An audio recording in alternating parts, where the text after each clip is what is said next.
top départ de l'opération Nettoyons chaque jour devant nos maisons. L'opération a été lancée aujourd'hui par la première dame de Côte d'Ivoire. L'objectif est de redonner aux villes ivoiriennes un visage radieux.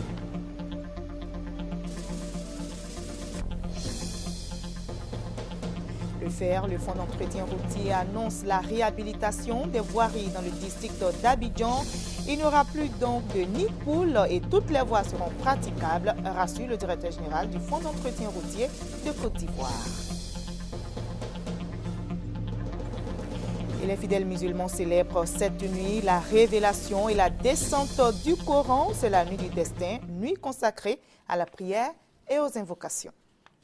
Et la page culture reçoit comme invité le directeur de la vie scolaire, Nicolas Efimbra. Avec lui, nous allons parler du Festival des arts et de la culture en milieu scolaire. L'art et la culture à l'école, quel est l'intérêt que gagnent les enfants? Nous en saurons davantage avec notre invité dans une trentaine de minutes. Bonsoir à tous. Merci de choisir le journal de RTI 1. En attendant d'en arriver à la page culture, intéressons-nous à l'opération Nettoyons chaque jour devant nos maisons. Le top départ a été donné aujourd'hui dans la commune de Makori par la première dame de Côte d'Ivoire, Mme Dominique Ouattara. C'est une initiative du ministère de l'Environnement, de la Salubrité urbaine et du Développement durable. L'objectif est de redonner aux villes ivoiriennes, notamment Abidjan, un visage radieux. Le reportage de Viviane Aimé. Une ville d'Abidjan débarrassée de toute ordure pour que les populations aient un cadre de vie propre, agréable et sain, c'est un vœu cher au président de la République, Alassane Ouattara. Pour le traduire, c'est la première dame Dominique Ouattara elle-même qui, donnant l'exemple par un beau coup de balai dans la commune de Makori, a lancé ce samedi matin l'opération « Nettoyons chaque jour devant nos maisons ».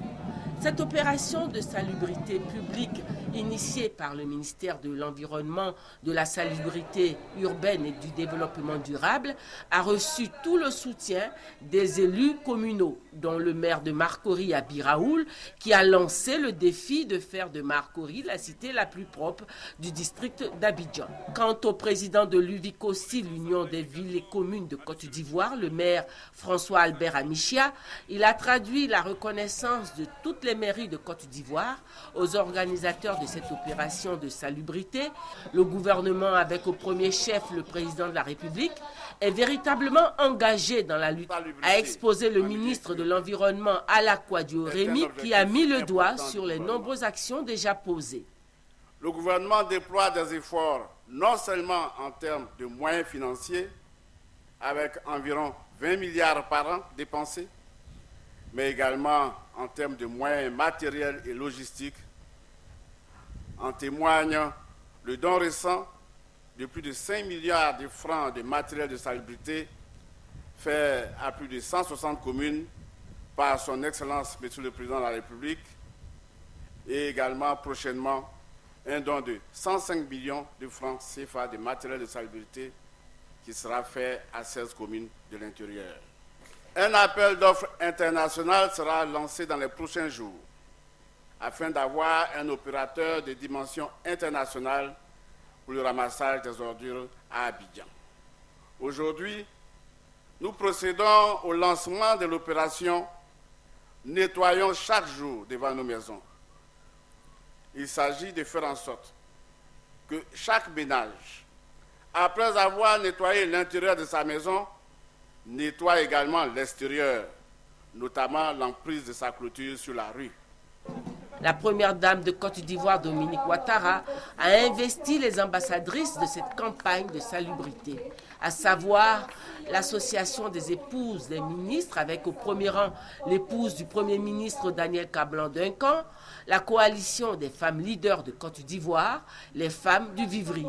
Mes chères sœurs, je vous envoie en mission et faites que chacune des femmes dans les communes où vous irez soit convaincue qu'il faut vraiment balayer devant sa porte.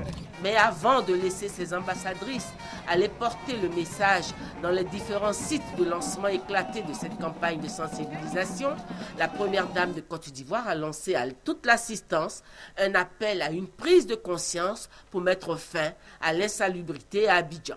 Il convient de faire de la salubrité notre premier rempart contre toute menace à la santé de nos enfants. Nous le savons, la propreté, c'est la santé, et la santé, c'est la vie. Un appel relayé par ce duo d'artistes.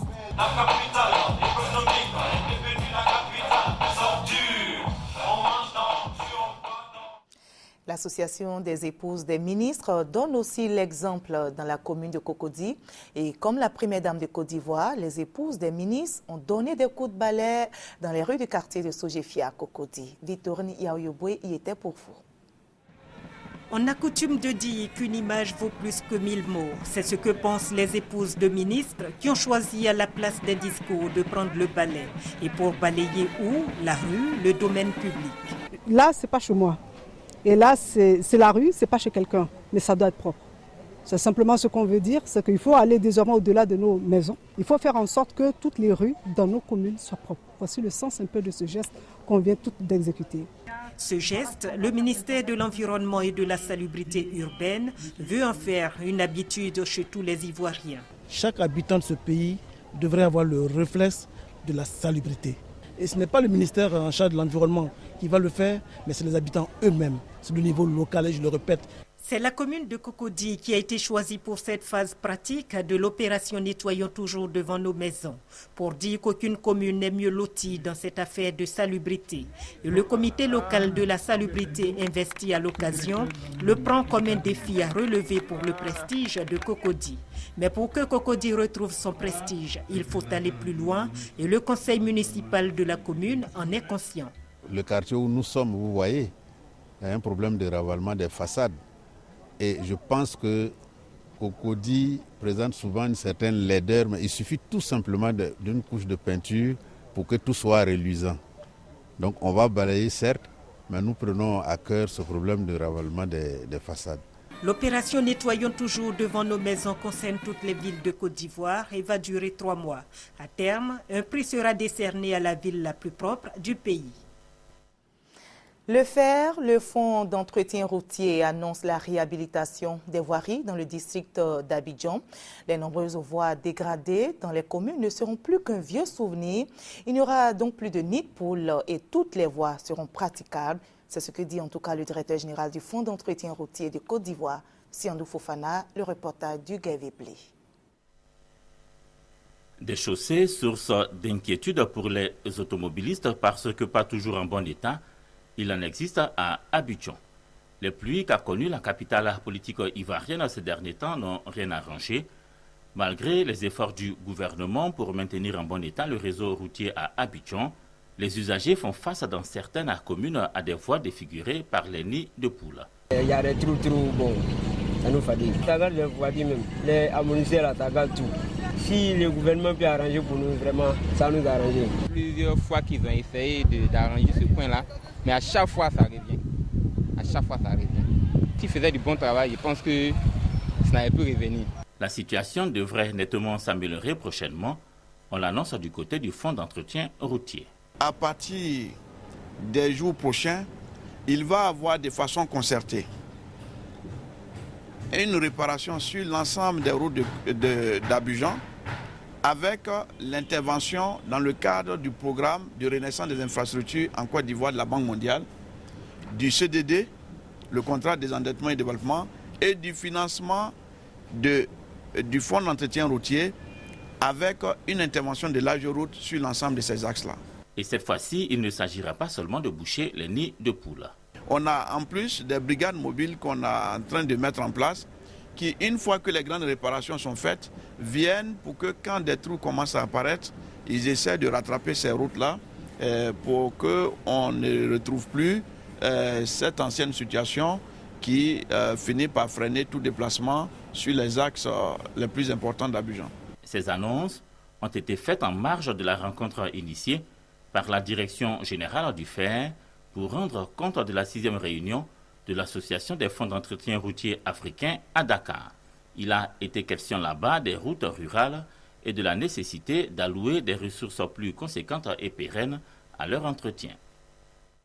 L'axe Thiassalé-Divo attend aussi d'être réhabilité. En tout cas, les machines du Fonds d'entretien routier de Côte d'Ivoire sont réclamées par les usagers de cette voie qui est dans un état de dégradation avancée. Noël Nagno nous y conduit. Attention, le voyage ne sera pas facile. La route précède le développement, c'est connu. Mais la route peut quelquefois ralentir le développement, voire le freiner, comme ici sur le tronçon Thiassalé-Divo. 62 km, jadis bitumé entièrement. Aujourd'hui, dans un état de dégradation avancée, avec de véritables lits de rivière asséchés. 62 km, 1h30, voire 2, sans compter les nombreux accidents occasionnés par l'état de cette voie. Laissez-vous conduire et vous apprécier.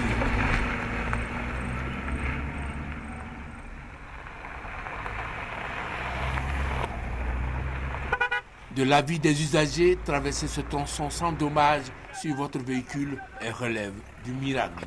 Un souhait pour tous, une réhabilitation partielle ou totale et bonjour à la performance économique de cette région. Ils sont en mission de prospection économique. Des hommes d'affaires chinois sont à Abidjan depuis 3 jours.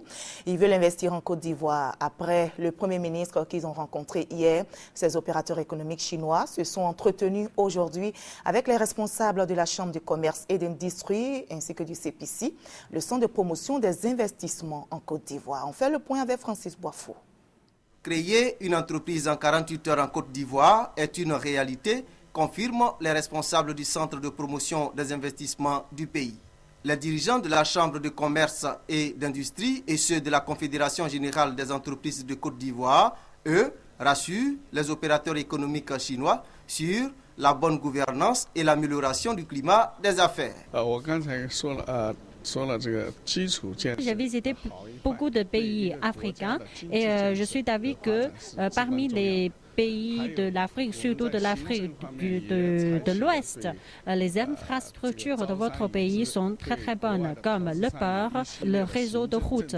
L'administration publique de votre pays a aussi publié des politiques favorables aux investissements. Donc les deux facteurs sont très intéressants, sont très favorables aux investissements. Intéressée par le tourisme, la délégation d'hommes d'affaires chinois, dont la mission s'achève ce dimanche, visitera plusieurs sites à travers le district d'Abidjan, initiateur de cette mission de prospection économique chinoise en terre ivoirienne. On prend la direction de Gagnoa, où l'agence de promotion de l'emploi vient de mettre à la disposition des demandeurs d'emploi une salle Internet pour leur permettre de s'inscrire en ligne. L'objectif est de leur fournir toutes les informations sur le marché de l'emploi. Plus d'explications avec Noël Nagno. L'emploi, son revers, le chômage, des questions majeures pour le développement de la Côte d'Ivoire. Et récemment, l'AGEP a rendu public les conclusions de l'enquête sur l'état du chômage en Côte d'Ivoire. Le taux 9,4%, avec une donne la définition du chômage. Tous les spécialistes se sont accordés sur une définition du chômage. Étant chômage, toute personne qui recherche effectivement un emploi. Chercher du travail doit être désormais la démarche de tout jeune. À Gagnoa, l'AGEP, agence de promotion de l'emploi, a ouvert une salle Internet pour aider les jeunes en quête d'emploi. Jusqu'à présent, nous sommes à plus de 2000 demandeurs d'emploi inscrits. Nous avons placé une trentaine de demandeurs d'emploi en entreprise qui sont effectivement en activité. Et puis à côté de cela, nous sommes en train d'exécuter dans le cadre du PGDEC, Programme Emploi Jeunes et Développement de compétences. Nous sommes actuellement aujourd'hui à plus de 30 offres pour 50 postes d'emploi. Les bénéficiaires apprécient les dispositions prises par la direction régionale. Le service est bon parce que du moment où nous arrivons à déposer les demandes d'emploi et nous avons la chance d'obtenir une salle d'Internet pour une recherche d'emploi. Il y a une offre qui m'a intéressée, donc j'ai postulé en ligne. Oui, quelle est l'offre? Agent commercial. Où? Abidjan. Zone à fort potentiel agricole, les offres de la région portent essentiellement sur les services et les ouvriers agricoles. La direction régionale de l'AGEP, basée à Gagnoa, couvre les régions du Go, du Lodjibois et de la Nawa. 15 réalisatrices issues de 13 pays d'Afrique de l'Ouest et centrale viennent de bénéficier d'une formation sur l'écriture de documentaires. La formation qui a duré 10 jours a pour but de participer au développement du cinéma africain. Le reportage de Patricia Omouetia. La première formation consacrée à l'aide au développement et à l'écriture documentaire vient de s'achever. L'objectif de la formation est d'appréhender de manière globale et pratique les spécificités de la réalisation documentaire. Ça m'a paru particulièrement intéressant d'aider ces femmes qui sont des actrices demain du documentaire parce que je pense que le continent africain a besoin de programmes originaux qui soient produits ici et qu'elles sont aujourd'hui des acteurs qui vont pouvoir devenir des professionnels du cinéma et pouvoir elles-mêmes fournir des contenus pour la télévision. Ce projet était destiné aux réalisatrices africaines car nous souhaitions qu'à travers un regard féminin, la réussite et tout ce qui bouge en Afrique soit incarné. Il ne faut jamais perdre de vue qu'un film documentaire forme une histoire, un récit, avec au minimum un début et une fin, indique la lauréate du Rwanda, qui selon elle a bien perçu les enjeux de cette formation. Aujourd'hui, j'ai appris comment je peux bouger les lignes, comment je peux montrer les gens ce qu'ils veulent voir, tout ça. Ça m'a donné un espoir que je peux faire quelque chose qui est très puissant du monde. Pour le représentant du ministre, le ministère de la Culture reste un outil de réflexion et d'échange qui accompagne les acteurs de la culture. Le gouvernement fait de l'année 2013 l'année du cinéma. Année du cinéma pour la relance du 7e art qui a connu des jours glorieux mais qui depuis une dizaine d'années avec l'ensemble de la situation que nous avons connue au pays, a connu certaines léthargies. En tant que partenaire engagé dans la production audiovisuelle africaine, Canal+ Afrique et Canal France International sont heureux du succès de faire découvrir de nouveaux talents féminins dans la création audiovisuelle. La Direction générale du Trésor distinguée meilleure entreprise numérique par le ministère de la Poste et des technologies de l'information et de la communication. La cérémonie de remise du prix avec notre reporter Léon Pro. La Direction générale du Trésor, meilleure administration numérique 2013 sur les 11 entités publiques engagées dans la compétition. Compétition qui consiste pour les administrations publiques à développer les nouvelles technologies de l'information et de la communication pour améliorer leurs prestations. Elle est instituée pour encourager les efforts et initiatives des établissements publics, des collectivités décentralisées dans la promotion des NTIC. Ce concours s'inscrit dans le cadre de la modernisation de l'administration publique, un projet du ministère en charge de la fonction publique, soutenu par le ministère de la Poste, des technologies de l'information et de la communication. Les deux ministres respectifs, Niamien Konan et Bruno Koné, ont donc apporté leur encouragement à la Direction générale du Trésor, meilleure administration numérique 2013. L'Institut des sciences et techniques de la communication vient de célébrer ses meilleurs étudiants en journalisme. Ces étudiants distingués ont reçu des prix de grands noms des journalistes en Côte d'Ivoire, à savoir Touré Aboubakar Junior, journaliste, directeur des ressources humaines de la RTI, le prix David Mobio, journaliste et présentateur du journal télévisé à RTI 1, et le prix Sylvie Touré, journaliste et chef des éditions de 20h et 23h sur RTI1, le reportage de notre reporter Serge Gongomé dans nos prochaines éditions. Le Conseil général de la NAWA veut conduire le développement de la région autrement que ce qui s'est fait depuis. Un plan stratégique régional de développement durable est en production. Les bases de ce plan ont été jetées à Abidjan où s'est réuni le Conseil régional au grand complet. Hugues Véblé pour le reportage. Développer la NAWA, c'est la volonté affichée du président de cette région. Son action, Alain Richard Donwayi, entend la faire reposer sur un plan stratégique régional de développement durable.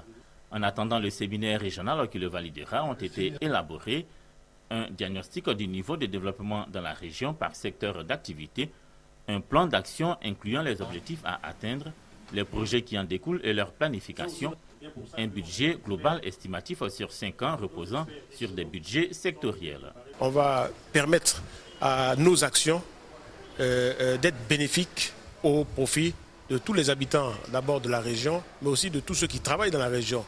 Non seulement les producteurs de café cacao, les producteurs d'EVA, les producteurs de palmiers, et les commerçants, enfin tous ceux qui vivent dans la région. Donc il y a des actions qui sont prévues par le Conseil régional qui vont permettre à la richesse d'être produite dans la région, un peu plus que ce qu'on fait maintenant, et d'être mieux redistribuée. Déjà élaboré dans ses grandes lignes, le plan stratégique régional de développement durable couvre les besoins de la région de la Nawa, aussi bien en infrastructure qu'en matière de santé, sécurité, éducation, culture et sport. Un séminaire régional permettra de le décliner en plan d'action afin d'assurer le développement de la Nawa, la priorité de Alain Richard Donwayi, le président de région.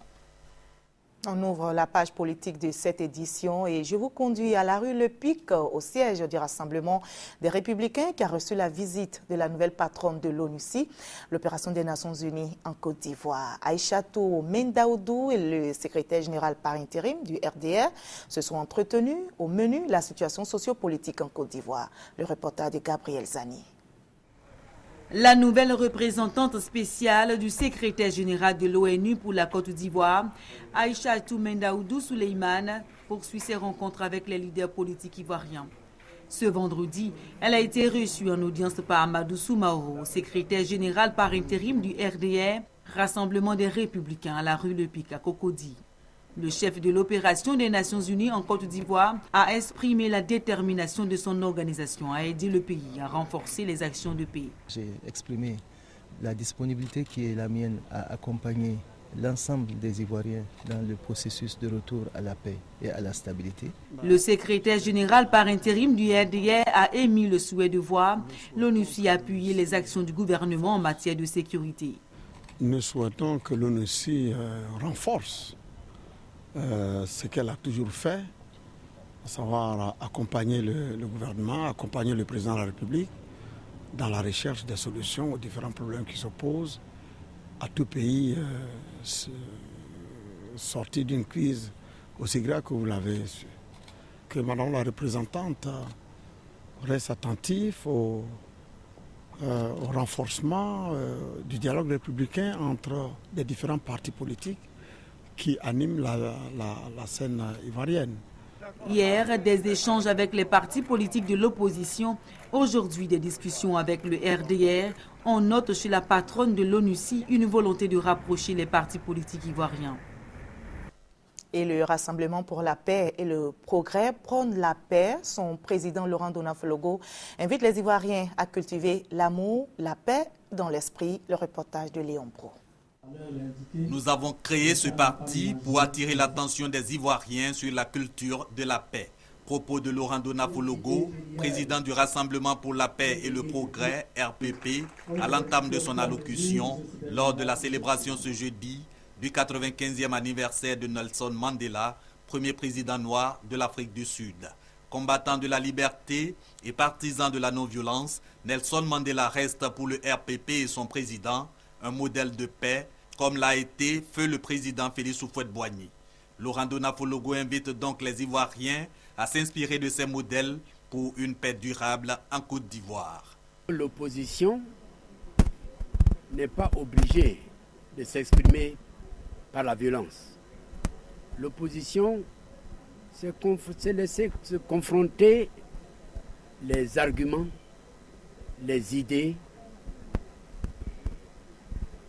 et non affronter les hommes ou les femmes qui les expriment. Nous ne devons pas nous affronter en Côte d'Ivoire. Nous devons laisser se confronter nos idées.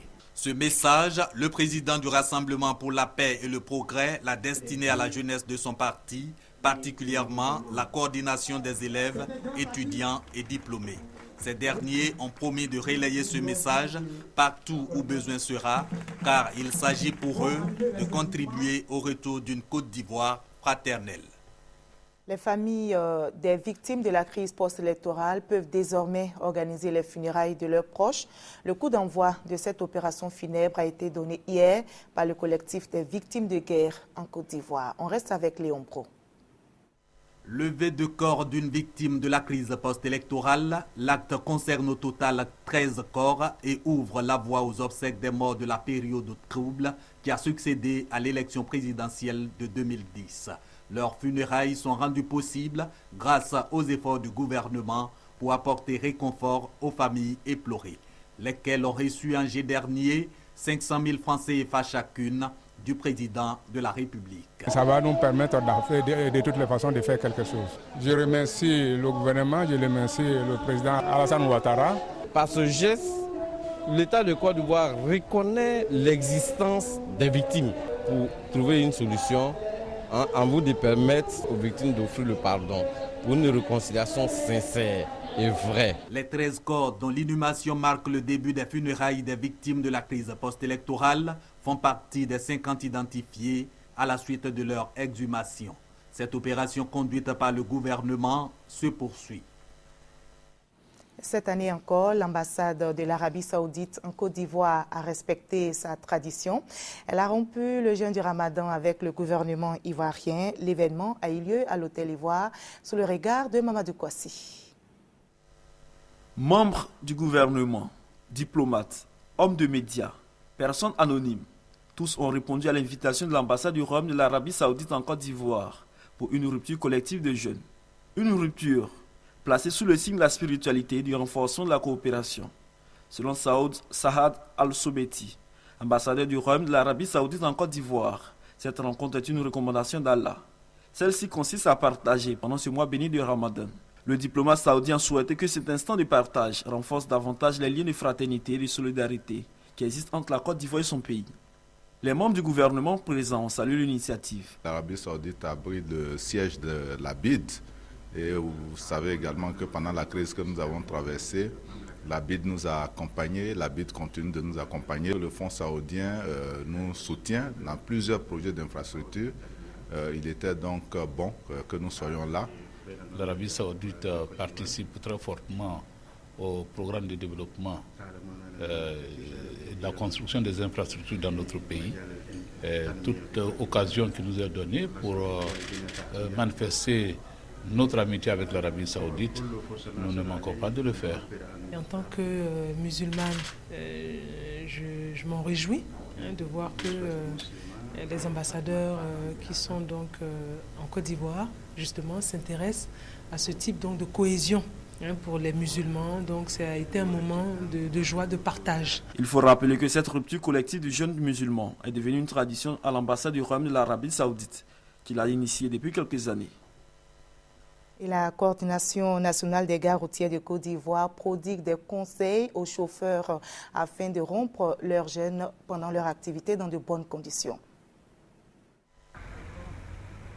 Difficile pour les chauffeurs musulmans des transports en commun de continuer leurs activités à l'heure de la rupture du jeûne pour leur permettre de rompre dans de meilleures conditions et de reprendre le volant par la suite. La Coordination générale des gares routières de Côte d'Ivoire mène une opération dénommée Rupture au volant. Pour cette 4e édition, ce sont plus de 6 000 kits alimentaires qui ont été distribués aux chauffeurs sur les différents axes de la ville d'Abidjan.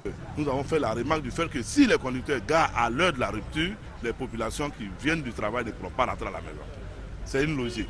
Il fallait les encourager. Donc, nous avons prêché la bonne parole à leur endroit et ils l'ont perçu. L'opération Rupture au volant a permis à l'imam Traoré Yaya de la mosquée Fitia d'Abobo d'interpeller les chauffeurs, les apprentis chauffeurs sur la consommation de l'alcool frélaté, la drogue et le bordeaux d'enjaillement. Il faut dire qu'il y a à la base de cela une mauvaise éducation, un laisser-aller.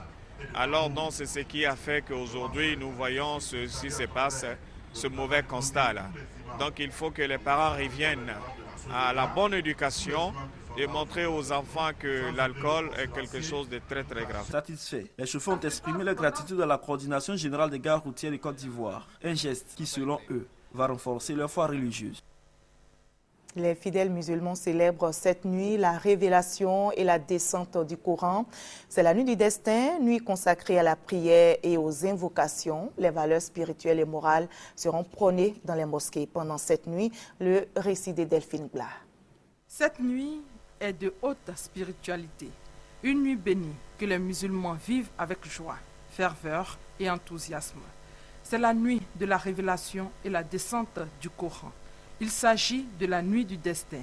À l'instar de leurs coreligionnaires du monde, Les musulmans ivoiriens seront présents dans les mosquées pour célébrer cette nuit, placée sous le thème « Le mois béni du Ramadan », une école de promotion des valeurs spirituelles et morales.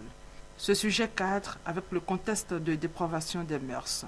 Cette célébration de la nuit du destin sera donc une opportunité pour les guides musulmans de prêcher sur ces mots qui minent la société d'aujourd'hui. Tiré de la sourate 97 du Saint-Coran, la dévotion au cours de cette nuit équivaut à 1000 mois de prière, soit 83 ans et 4 mois.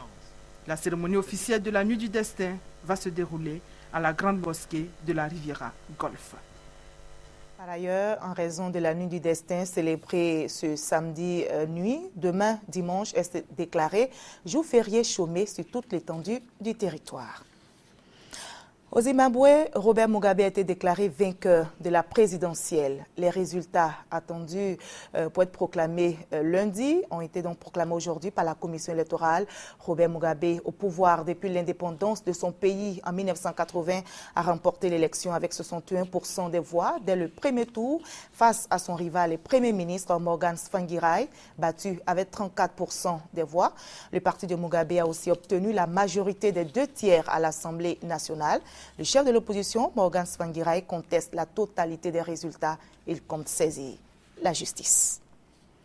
Et au Mali, c'est l'heure des tractations après la proclamation hier des résultats du premier tour de la présidentielle. Pour qui les candidats vont-ils appeler à voter? Pour Ibrahim Boubacar Keïta, arrivé en tête du premier tour avec 39,2% des voix, ou pour Soumaïla Cissé qui a obtenu 19,4%. En tout cas, depuis ce matin, le candidat de l'Alliance pour la démocratie au Mali, arrivé en troisième position avec près de 9,6% des voix, a apporté son soutien à titre personnel à Ibrahim Boubacar Keïta. Le jeu des alliances pourrait être déterminant dans ce scrutin, mais la dernière décision appartient aux électeurs qui vont voter le 11 août prochain. Et on revient en Côte d'Ivoire. Le lancement officiel du long métrage La vie en noir et blanc a eu lieu à Cocody. Hier, le film est réalisé par Jean-Noël Bas et traduit par la comédienne Marie-Louise Asseux sur fond d'intrigue, d'arnaque et de coups bas. Le film compte l'histoire d'un couple d'escrocs. Patricia Mouetia pour la présentation. L'histoire d'un couple d'escrocs. La sortie officielle du long métrage a drainé du monde. C'est un film vraiment bien qui interpelle les uns et les autres, comment avoir l'argent de manière honnête. Aujourd'hui, on a constaté qu'on n'a que pour distraction la musique et tout ça. Il faut qu'on s'imprègne aussi dans le cinéma et puis en fonction de ça, on pourra aussi passer par le cinéma pour éduquer nos petits frères et petites sœurs. Dans la distribution, on retrouve des noms connus comme Thérèse Tabar ou encore Kone Sungari et Marie-Louise Asseux qui campent les rôles principaux. Le blanc qui nous donne la pudeur, la vérité, le beau, tout ce qui est bien dans la vie de l'être. Et puis il y a le noir qui nous montre la médiocrité, l'hypocrisie, la méchanceté, le mensonge surtout, et toutes les vilaines choses que les gens peuvent faire pour subvenir à leurs besoins ou pour entretenir une fausse image dans la vie. Selon Jean-Noël Bas, le film a été tourné en 45 jours. C'est pas évident d'avoir le budget pour faire des productions. Mais on se dit c'est en forgeant qu'on finit par devenir forgeron. Donc c'est avec abnégation qu'on finira par avoir des productions. Voilà. Soucieux de la relance de l'industrie cinématographique, il saisit cette tribune pour réitérer la volonté de doter la Côte d'Ivoire de productions cinématographiques de qualité. Les lauréats nationaux du concours Clap Ivoire édition 2013 sont connus depuis hier. 2 films ont été sélectionnés pour représenter la Côte d'Ivoire au niveau de l'espace CEDEAO. Il s'agit du film documentaire intitulé La Cola, la noix aux 1000 vertus de Seydou Koulibaly et de la fiction avec pour titre La petite Noura de Sylvain Conan, Victorine Yaoyopoé. Une petite fille avec des sachets d'eau dans une glacière au bord de la route. Ces petites vendeuses, on en voit partout dans nos villes, au point où c'est devenu un fait banal. Mais la question qu'on ne se pose pas souvent, c'est comment ces petites filles se retrouvent vendeuses d'eau glacée. Sylvain Conan a répondu à cette question en réalisant une fiction de 13 minutes. Et cela lui a valu le premier prix national de Clap Ivoire 2013. La petite Noura, c'est l'histoire d'une belle petite fille villageoise que les parents n'ont pas les moyens pour la scolariser. Et sa tante vivant à Abidjan a décidé de la scolariser. Noura, croyant que son rêve allait se réaliser, mais arrivé à Abidjan, c'est le contraire. C'est pour dépeindre un peu le comportement des femmes qui vont prendre les jeunes filles au village pour les exploiter dans les histoires de travail, de bonnes servantes. Le lauréat de la catégorie documentaire est un habitué du concours Clapivoire, déjà vainqueur national en 2011, 2012 et cette année 2013. Avec son documentaire intitulé La Cola, la noix aux 1000 vertus, Seydou Koulibaly espère atteindre enfin son but. Ce qui fait que je participe encore à la compétition CLAP, c'est que quand tu as le prix Kodjo et bouclé, tu as une formation. Or, cette formation, moi, je ne l'ai pas. Ce qui fait que je suis obligé de venir, espérant avoir quand même le prix Kodjo bouclé et avoir cette formation. Le jury a été conquis par les 2 courts-métrages. Mais qu'en sera-t-il au niveau régional, car Clapivoire s'étend désormais aux 15 pays de la CEDEAO. Donc les films qui ont gagné, comme La Cola. La Cola a été essentiellement pour la qualité du sujet, la qualité de la réalisation, aussi bien sur le son que l'image, que le cadre. Même au niveau du commentaire, c'est de niveau professionnel. Et au niveau de la fiction, c'est un film qui s'appelle Noura. L'image est très belle, le montage aussi est très bien. On espère les voir parmi les premiers aussi au niveau du jury international. L'Office national du cinéma de Côte d'Ivoire, ONACCI, promoteur du concours Clapivoire, invite la jeunesse à s'intéresser au métier du cinéma. Quant au problème de la formation, Fadika Kramolanciné, directeur de l'ONACCI, entend y travailler. En attendant, rendez-vous est pris du 3 au 8 septembre prochain pour connaître le lauréat du prix Kodjo et Bouclé de Clapivoire 2013. Et notre invité de la page culture est avec nous, le directeur de la vie scolaire, Nicolas Efimbra.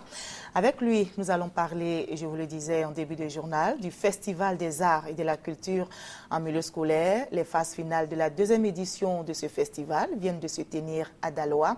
65 troupes étaient en compétition. L'art et la culture à l'école, quel est l'intérêt que gagnent les enfants? Nous en saurons davantage avec notre invité. Merci, Monsieur Efimbra, d'avoir répondu à notre invitation. Merci, madame. Alors, de la direction de l'extra-scolaire et des activités coopératives, on est passé à la direction de la vie scolaire. Pourquoi ce changement? Bien, merci, madame. Je voudrais, avant de vous répondre, vous dire merci. Merci au nom de madame la ministre de l'Éducation nationale et de l'enseignement technique pour cette opportunité que vous nous offrez en nous tendant votre micro. Et c'était la direction de l'extrascolaire et des activités coopératives. Aujourd'hui, c'est la direction de la vie scolaire parce que notre mission, c'est de faire la mise en œuvre de la mission éducative de l'école. Il y a une différence entre ce qui se passait avant et maintenant? Oui, une différence parce que notre activité, c'est de donner vie à l'école.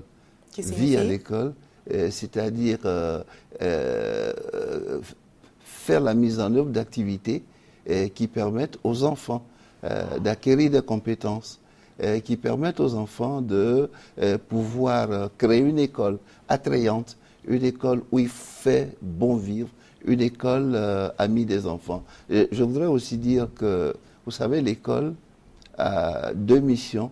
L'école doit permettre aux enfants de savoir lire, écrire, calculer, connaître les grands principes qui régissent le monde. L'école doit permettre aux enfants de pouvoir intégrer des valeurs humaines, des valeurs qui leur permettent de s'intégrer eux-mêmes dans la société, des valeurs dont l'école doit pouvoir permettre aux enfants de se préparer à une citoyenneté active. Et nous allons en parler tout à l'heure dans les détails. Et on va suivre ensemble ce reportage d'Ami Kanga. Et justement, c'était la finale donc, du festival. Nous allons regarder, c'était à Daloa.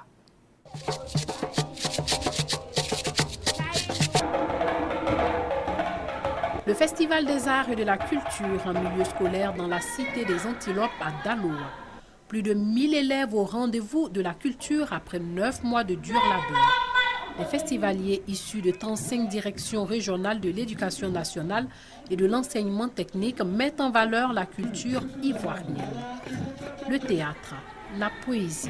La danse traditionnelle font partie de 9 disciplines retenues. Pour faire du théâtre, il faut bien apprendre son texte, se mettre dans la peau du personnage et écouter son encadreur. Le Festival des arts et de la culture, c'est aussi l'art culinaire et des expositions d'œuvres d'art plastique.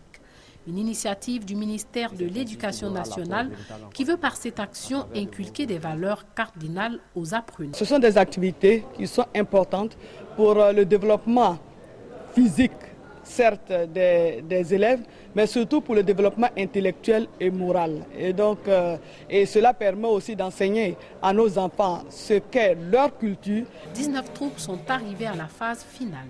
La joie était à son comble chez les vainqueurs, la tristesse chez les autres. Les lauréats de chaque discipline ont reçu un chèque de 300 000 francs CFA et plusieurs autres lots. Monsieur Fimbra, est-ce que, je vais le dire de façon... ce n'est pas faire perdre le temps aux enfants que de leur apprendre à chanter, à danser, alors qu'ils doivent étudier par exemple les mathématiques, le français? Non, absolument non, madame, parce que, comme je l'ai dit, ces activités de vie scolaire sont des entreprises complémentaires aux activités qui se passent en classe. Vous savez que l'une de nos missions aussi, c'est de détecter les talents. Et des activités telles que le festival permettent de détecter des talents au niveau des enfants. Vous savez que dans notre pays, il y a des grands chanteurs.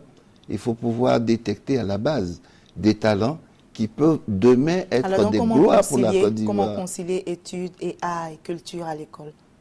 Oui, et cela est très facile, parce que dans nos emplois du temps, cela est prévu.